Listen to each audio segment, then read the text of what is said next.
ये सिर्फ हमारे जनता के लिए ही नहीं पर हमारे लोकतंत्र के लिए बहुत बड़ी जीत है कि ये तो हमारे पूरे लोकतंत्र को ही पैसे का खेल बनाता जा रहा है। और उन्होंने इस तरफ भी इशारा किया कि ये बड़ी विडंबना है कि इंडिविजुअल कैंडिडेट्स के स्पेंडिंग पर तो लिमिट लगा रखी है, लेकिन पॉलिटिकल पार्टीज के स्पेंडिंग पर कोई लिमिट नहीं है। तो फिर इसका भी खुलासा होगा कि भाई ये बॉन्ड्स किन लोगों ने घूस के तौर पर, किन कंपनियों ने घूस के तौर पर पॉलिटिकल पार्टियों को दिया, उन पॉलिटिकल पार्टियों को जो उन सरकारों पर काबिज थी। लार्जर बेंच में कोई अपील नहीं फाइल हो सकती, लेकिन रिव्यू फाइल कर सकते हैं। उसी बेंच के सामने जाता है, चेंबर में जाता है, 1 महीने का समय होता है रिव्यू फाइल करने के लिए। कब सुप्रीम कोर्ट उसकी सुनवाई करता है, कब उसको पलटता है या स्टे करता है, ये देखने की बात होगी। लेकिन सरकार ये सब हथकंडे अपना सकती है। नमस्कार, आदाब, बहुत बहुत स्वागत है आप सभी का। डीबी लाइव देख रहे हैं आप। मैं हूं आपके साथ बुशरा खानम फहद। आपको पता है कि सुप्रीम कोर्ट से एक बेहद अहम फैसला आया है इलेक्टोरल बॉन्ड को लेकर, जिसको उन्होंने सुप्रीम कोर्ट ने न सिर्फ इसको इलीगल बल्कि असंवैधानिक करार दिया है। इसको एक बहुत बड़ी चोट माना जा रहा है नरेंद्र मोदी सरकार के ऊपर, क्योंकि अब उसको ये बताना पड़ेगा 3 हफ्ते में, उसको एसबीआई को बताना होगा चुनाव आयोग को, और चुनाव आयोग को 13 तारीख को वो लिस्ट दिखानी होगी, बतानी होगी जो अब तक गोपनीय थी। उसमें ये पता चलेगा कि आखिर किस पार्टी को, किस कॉर्पोरेट घराने ने ये बॉन्ड खरीदकर जो है फंड किया है। और सबसे ज्यादा जाहिर सी बात है, जिस पार्टी को फंड किया गया है वो भारतीय जनता पार्टी है। भारतीय जनता पार्टी और कांग्रेस की दोनों की बात करें तो दोनों में एक इतना लंबा गैप है जो पूरी तरीके से ये बताता है कि कैसे ये फंडिंग जो है वो पूरे तरीके से एक तरफा हुई है। और अब सबको इंतजार उस 13 तारीख का है, जिसमें ये पता चलेगा कि आखिर वो कौन से कॉर्पोरेट घराने हैं जिनकी तरफ से भारतीय जनता पार्टी को इन बॉन्ड के जरिए फंडिंग की गई है। उन नामों को जब उजागर किया जाएगा। और कोर्ट ने यह भी कहा कि ये दरअसल राइट टू इंफॉर्मेशन जो है, जो कि मौलिक अधिकार है, उसका उल्लंघन भी है। आम जनता को, अवाम को ये जानने का पूरा हक है कि उसको ये पता चले कि वो जिस पार्टी को वोट कर रहा है उस पार्टी को कहां से फंडिंग आ रही है। क्या ये एक बड़ी जीत माना जाए लोकतंत्र के लिए, उन संस्थाओं के लिए, उन लोगों के लिए जिन्होंने पिटीशन दाखिल की थी और एक लंबी कानूनी लड़ाई उन्होंने लड़ी थी। लगभग 5 साल से ज्यादा का वक्त इसमें बीता है और अब आकर सुप्रीम कोर्ट की तरफ से ये एक अहम फैसला सामने आया है। उसके साथ साथ महत्वपूर्ण बात यह भी है कि आपको पता ही होगा कि कांग्रेस के जो तमाम अकाउंट हैं उनको भी फ्रीज कर दिया गया है। यानी कि कांग्रेस अब उसमें से किसी भी तरह का ट्रांजैक्शन नहीं कर सकती है। उन्हें बुधवार तक के लिए, हालांकि जो रिलैक्सेशन दिया गया है उसमें भी एक कैप लगाया गया है। उसमें कहा गया है कि 115 करोड़ से जो ऊपर हैं पैसे, वो आप उनका लेन देन आप कर सकते हैं, लेकिन कांग्रेस के अकाउंट में तो इतने पैसे हैं ही नहीं। यानी कि बुधवार तक, जब तक अगली सुनवाई होती है, तब तक कांग्रेस अपने इन अकाउंट से किसी तरह का कोई ट्रांजैक्शन नहीं कर पाएगी। तो लोकतंत्र के लिए एक तरफ ये जो अच्छी खबर आई कि अब पार्टीज को ये बताना पड़ेगा कि उनको कहां से, किन कॉर्पोरेट घराने से उनको पैसा मिला है, ये पूरी लिस्ट दिखानी होगी। हालांकि इसमें एक पेज ये भी है और इंपॉर्टेंट बात ये भी है कि एसबीआई जिसके जरिए बॉन्ड खरीदे जाते थे, उससे ईडी वो लिस्ट मांग सकती थी अगर वो चाहती है तो। यानी कि सरकार को इसके बारे में पूरी जानकारी पहले से थी, लेकिन विपक्षी पार्टियों को ये नहीं पता था, आवाम को ये नहीं पता था। इस पर बात करने के लिए आज मेरे साथ बेहद खास मेहमान जुड़ गए हैं जिन्होंने इस पूरे मामले पर एक लंबी कानूनी लड़ाई लड़ी है। प्रशांत भूषण जी मेरे साथ जुड़ गए हैं, सुप्रीम कोर्ट के जाने माने वकील, देश के जाने माने वकील मेरे साथ जुड़े हैं। उन्होंने एक लंबी कानूनी लड़ाई लड़ी है इसको लेकर और उनको आखिरकार जीत हासिल हुई है। प्रशांत जी, बहुत बहुत शुक्रिया हमसे बात करने के लिए and thank you so much for giving us this time. आपका स्वागत है। और मेरा पहला सवाल आपसे ये है कि क्या वाकई में आप इसको एक बड़ी जीत की तरफ देख रहे हैं? आपने एक लंबी कानूनी लड़ाई लड़ी और आखिरकार वो दिन आया, और अब 13 तारीख का क्या आपको इंतजार है जब सबको ये पता चलेगा कि वो कौन से कॉर्पोरेट घराने हैं जिनसे फंडिंग हो रही थी पार्टीज को, और खासतौर पर भारतीय जनता पार्टी को, क्योंकि वो सत्ता में मौजूद है?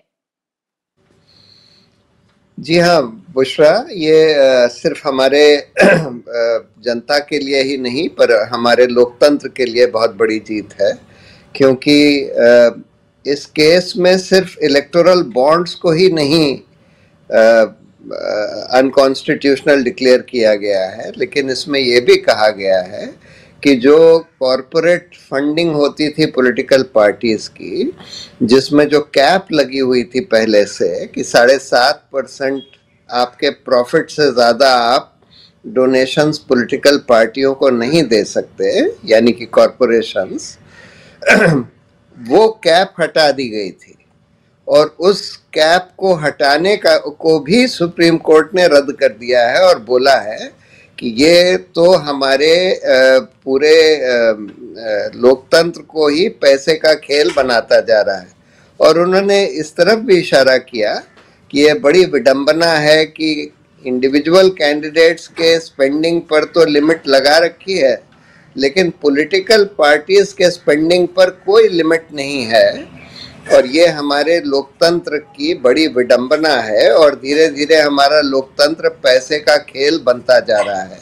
तो ये बहुत अहम फैसला है, और खास कर जब उन्होंने ये बोल दिया कि सब स्टेट बैंक पूरा इसका ब्यौरा दे और इसको सार्वजनिक करे कि किसने ये बॉन्ड्स खरीदे और किस पॉलिटिकल पार्टी को वो बॉन्ड दिए गए, और जब ये जानकारी सामने आएगी, जो कि उसकी डेडलाइन 13 मार्च की दी गई है, तब फिर ये पता लगेगा जो हम लोग सस्पेक्ट कर रहे हैं कि इसमें ज़्यादातर उन कॉरपोरेशंस ने इलेक्टोरल बॉन्ड्स दिए हैं जिनको उन सरकारों से, जो पॉलिटिकल पार्टियां वो सरकारें चलाती थीं, उनसे फ़ायदा मिला, कॉन्ट्रैक्ट्स मिले या उनके हक में पॉलिसी बदली गई।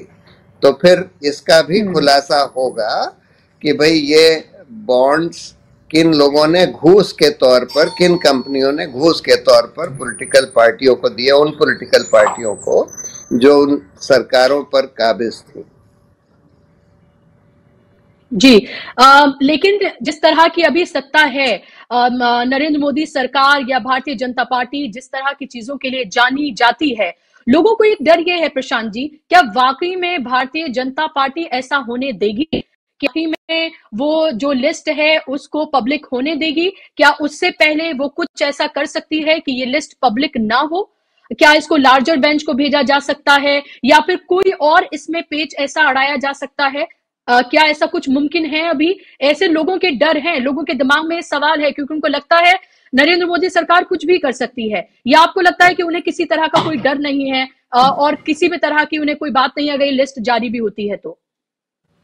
नहीं, ये जरूर है कि वो इसको छुपाने की कोशिश करेंगे, इस इंफॉर्मेशन को, क्योंकि जैसे मैंने बोला कि इसमें ज्यादातर घूस दी गई होगी, और जैसे ये खुलासा होगा तो धड़ाधड़ ये पता लगने लगेगा कि इस कंपनी ने को ये कॉन्ट्रैक्ट मिला या ये फायदा सरकार ने कराया और उसी के इर्द गिर्द ये पैसे दिए गए। तो जाहिर है कि भारतीय जनता पार्टी इसको छुपाने की कोशिश करेगी, ये सरकार उसको छुपाने की कोशिश करेगी, और इसके लिए वो दो चीज़ें करने की कोशिश कर सकते हैं। पहला ये कि वो बोलेंगे कि हमने रिव्यू फाइल कर दी है और जब तक रिव्यू पर फैसला नहीं हो जाता तब तक हम इसको इस फैसले का अमल नहीं करेंगे। एक तो ये कह सकते हैं। लार्जर बेंच में कोई अपील नहीं फाइल हो सकती, लेकिन रिव्यू फाइल कर सकते हैं। उसी बेंच के सामने जाता है, चेंबर में जाता है, 1 महीने का समय होता है रिव्यू फाइल करने के लिए। लेकिन उसका ये मतलब नहीं होता कि आपने रिव्यू अगर फाइल कर दी है तो फिर आप उस फैसले पर अमल ना करें। जब तक वो फैसला सुप्रीम कोर्ट स्टे ना करे तब तक आपको अमल करना होता है। लेकिन उसके लिए हम लोगों को कंटेम्प्ट फाइल करनी होगी अगर मान लीजिए वो अमल ना करें, और उस पर कंटेम्प्ट में सुप्रीम कोर्ट कब सुनवाई करता है, कब कंटेम्प्ट के लिए हॉल अप करता है कि नहीं करता सरकार में किसी को, ये सवाल होगा। और दूसरा तरीका यह है कि वो कोई कानून बना दें, कोई ऑर्डिनेंस ले आए इस फैसले को पलटने के लिए, जैसे पहले एक बार हुआ भी था। और अभी जैसे वो इलेक्शन कमिश्नर्स के सिलेक्शन का मामला हुआ कि वो सुप्रीम कोर्ट ने बोला कि इलेक्शन कमिश्नर्स का सरकार के हाथ में नहीं रहना चाहिए और उसमें एक इंडिपेंडेंट चयन समिति होनी चाहिए जिसमें prime minister, leader of opposition और चीफ जस्टिस होने चाहिए, लेकिन उसको पलट के दूसरा कानून ले आए और उसमें चीफ जस्टिस को हटा दिया और एक और मंत्री को जोड़ दिया, फिर से सरकार के हाथ में ले लिया। अब उसको हम लोगों ने चुनौती दी है, लेकिन अब उसकी सुनवाई कब होगी? अभी तो उन्होंने कोई अप्रैल की डेट लगा दी है उसकी सुनवाई के लिए, सुप्रीम कोर्ट ने नोटिस इशू करके। तो इसलिए ये भी एक तरीका वो अख्तियार कर सकते हैं। तो उस पर ये डिपेंड करेगा कि अगर इस तरह का कोई तरीका, वो तो खैर अनकॉन्स्टिट्यूशनल होगा, क्योंकि सुप्रीम कोर्ट ने इस आधार पर इसको स्ट्राइक डाउन किया है कि ये हमारे फंडामेंटल मौलिक अधिकारों के खिलाफ है, हमारे लोकतंत्र के खिलाफ है। तो अगर इसको पलटने के लिए कोई दूसरा कानून बनाते हैं तो वो भी इसके खिलाफ होगा और वो अनकॉन्स्टिट्यूशनल होगा। लेकिन कब सुप्रीम कोर्ट उसकी सुनवाई करता है, कब उसको पलटता है या स्टे करता है, ये देखने की बात होगी। लेकिन सरकार ये सब हथकंडे अपना सकती है। क्या आपको इस बात का डर है और are you prepared for it कि ऐसा हो सकता है? एक लंबी कानूनी लड़ाई आपने लड़ी और एक तरह से लोकतंत्र की जीत है। बहुत दिनों बाद कोई ऐसा फैसला आया है, लोगों को लगातार सुप्रीम कोर्ट से आते हुए फैसले भी कहीं ना कहीं उस पर क्वेश्चन मार्क लग रहा था कि किस तरह के ये फैसले आ रहे हैं, सरकारों के फेवर के ये फैसले आ रहे हैं। लेकिन बहुत दिनों बाद ये जो फैसला सुप्रीम कोर्ट से आया, इसने कहीं ना कहीं लोकतंत्र में और जो सुप्रीम कोर्ट है उसमें जो विश्वास है वो रिइंस्टेट किया लोगों का। अगर ऐसा होता है, क्या आपको इसका डर है? क्या आपको लगता है ऐसा हो सकता है? क्या उसके लिए आप प्रिपेयर्ड हैं कि आगे और ये लड़ाई और आगे बढ़ सकती है?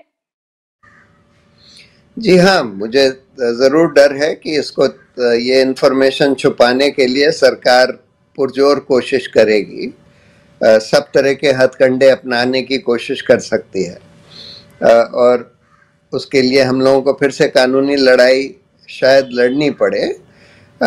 देखिए, हाल में जो सुप्रीम कोर्ट का रवैया रहा था या न्यायपालिका का जो रवैया था, उससे लोगों को बहुत निराशा होने लगी थी, क्योंकि ये ऐसा लग रहा था, चाहे वो अयोध्या मंदिर का फैसला हो, चाहे वो कश्मीर का मसला हो, चाहे वो ज्ञानवापी मस्जिद का मसला हो, चाहे वो हिंडनबर्ग अडानी वाला मसला हो या और भी कई सारे मसले हों, सभी में फैसले इस तरह से आ रहे थे जिसमें यह दिख रहा था कि सुप्रीम कोर्ट और न्यायपालिका जो अपना संवैधानिक दायित्व है, हमारे मौलिक अधिकारों की रक्षा करने का, लोकतंत्र की और संविधान की रक्षा करने का, वो अपना दायित्व नहीं निभा रहा।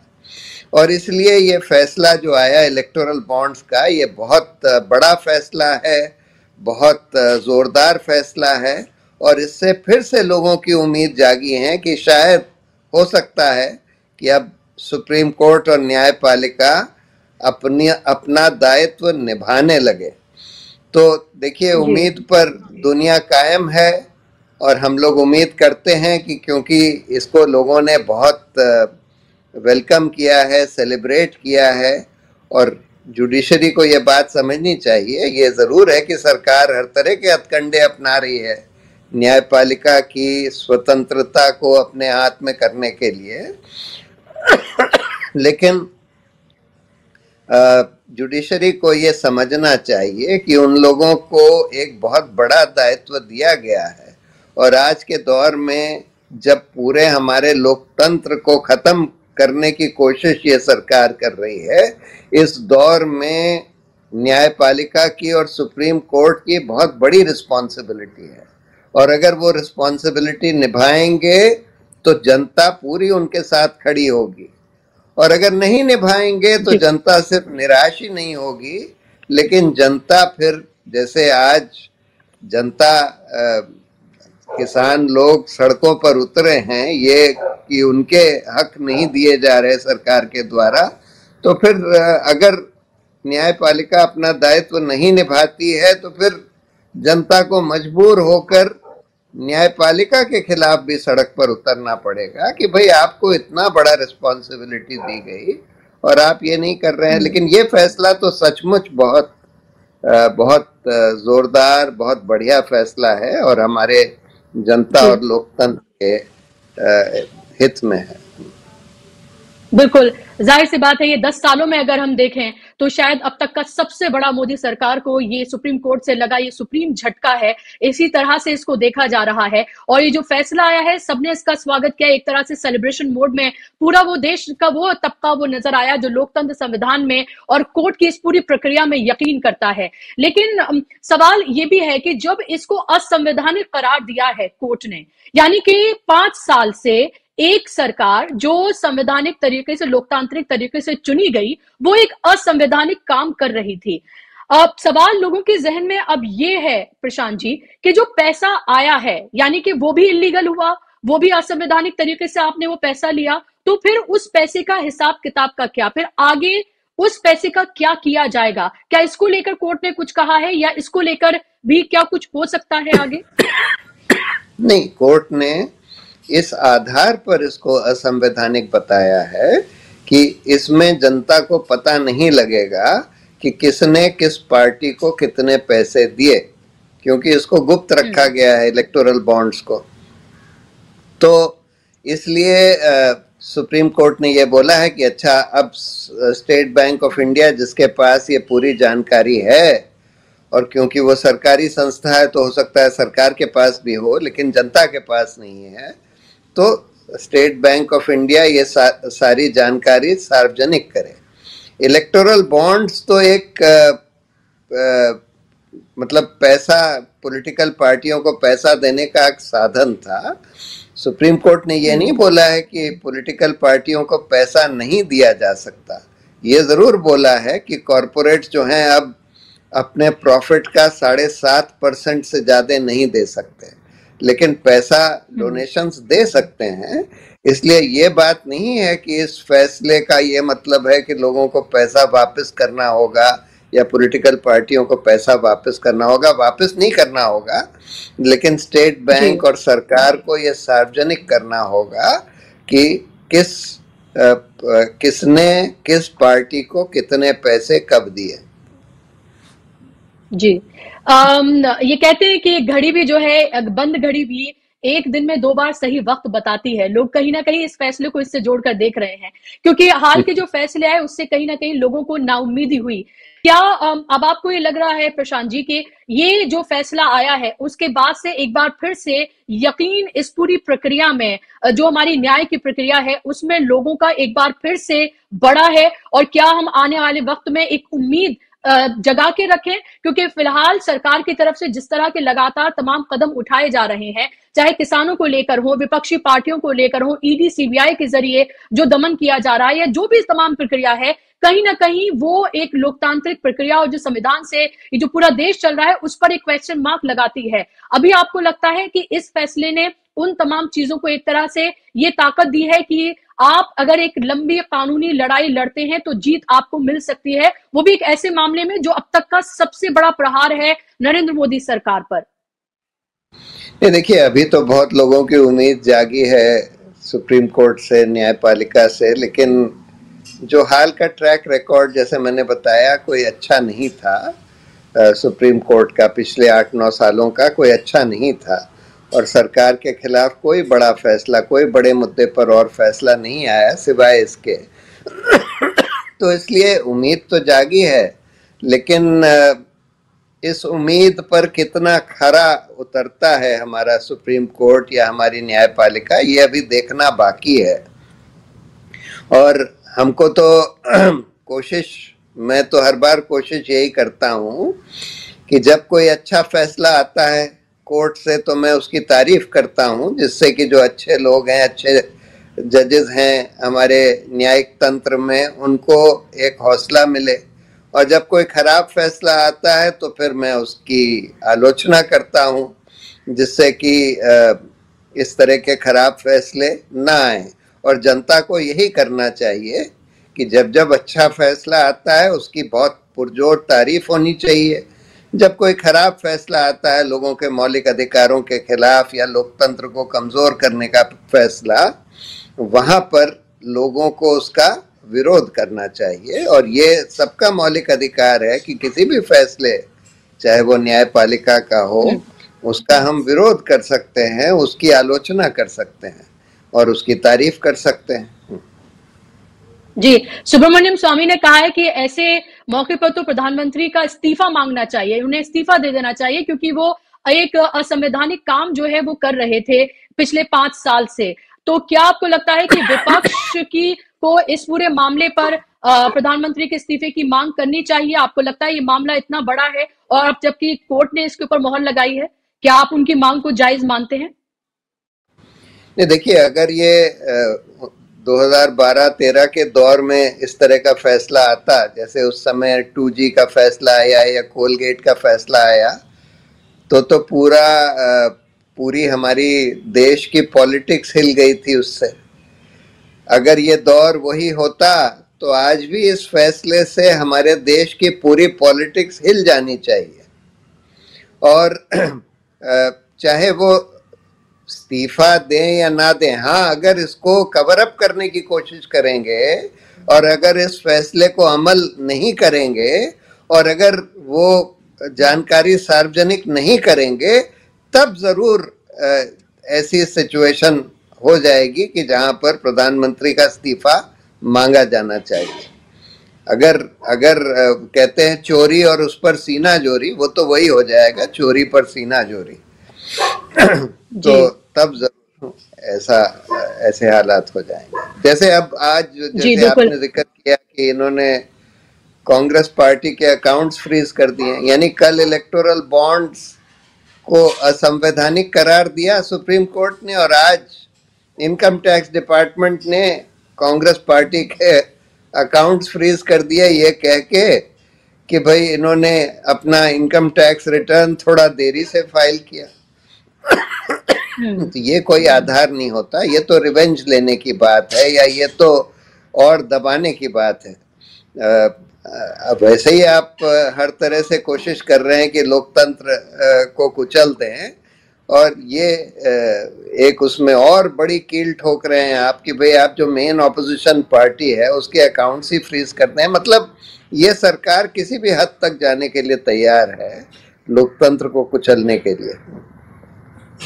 जी बिल्कुल, आप इसको कितना खतरनाक ये मान रहे हैं? क्योंकि कांग्रेस का ये कहना है हमारे पास सैलरी नहीं है लोगों को देने के लिए, बिजली के बिल हम नहीं पे कर पा रहे हैं, जो न्याय जोड़ो यात्रा उनकी चल रही है उसमें कहीं ना कहीं उनको परेशानी आ रही है। आगे चुनाव है, उनका कहना है कि 3 हफ्ते में चुनावों की तारीखों का ऐलान हो सकता है और उससे पहले इतना बड़ा एक तरह से एक लोकतंत्र को फ्रीज किया गया है, हमारे अकाउंट को नहीं, ये कांग्रेस का कहना है। क्या आपको लगता है, क्योंकि दूसरी तरफ हमें देख रहे हैं बिहार से लेकर झारखंड से लेकर दिल्ली, जो तमाम सरकारें हैं उनको किस तरह से ईडी के शिकंजे में कसा जा रहा है, सरकारों को गिराया जा रहा है, नेताओं को खरीदा जा रहा है, पार्टियों को तोड़ा जा रहा है, अकाउंट फ्रीज किए जा रहे हैं। ये सब कुछ, आप इतने बड़े वकील हैं देश के, आप पॉलिटिकली भी एक्टिव बहुत रहते हैं, आप इन तमाम चीजों को कैसे देखते हैं? क्या वाकई में जो मल्लिकार्जुन खड़गे ने कहा था कि ये आखिरी चुनाव होगा 2024 का और ये बिल्कुल असाधारण चुनाव है, रशिया से उन्होंने कंपेयर किया था, आप भी इसको ऐसे ही देख रहे हैं जो तमाम इंसिडेंसेस फिलहाल हमारे सामने हैं और आज जो कांग्रेस के साथ किया गया है? नहीं, ये बिल्कुल साफ है कि ये जो भाजपा की सरकार है, मौजूदा सरकार, ये हमारे लोकतंत्र की हत्या करना चाहती है।